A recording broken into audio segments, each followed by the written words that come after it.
Vakar taisu interesantu eksperimentu ar auru. Es skatos, ka es redzu kaut ko interesantu. Tā kā ap roku, apkārt tādu kā, nezinu, mākonīti, tāda sajūta, ka it kā man roka būtu cukurvatā, un es tā skatos, un es redzu tā kā apkārt rokai, un es pieļauju, ka tā ir aura vai nu tā ir enerģija.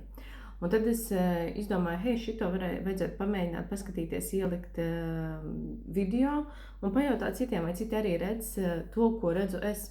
Un bija interesants eksperiments, un es gribētu pamēģināt atkārtot viņu vēlreiz. Tātad es ielikšu, es netaisīšu atsevišķu video, bet es uzlikšu vienkārši šo video, pakustināšu roku ļoti lēnām, maigi. Un tu ieraksti komentārā, kas ir tas, kādu krāsu tu redzi ap roku. Tas, ko es ievēroju, ka vislabāk ir redzēt tieši šitajās pusē. Nezinu, kāpēc, varbūt citi redz citur, bet man ļoti izteikti ir tieši šajā pusē redzēt to krāsu mākonīti. Padalies komentāros, vai tu redzi un ko tu redzi, kādā krāsā.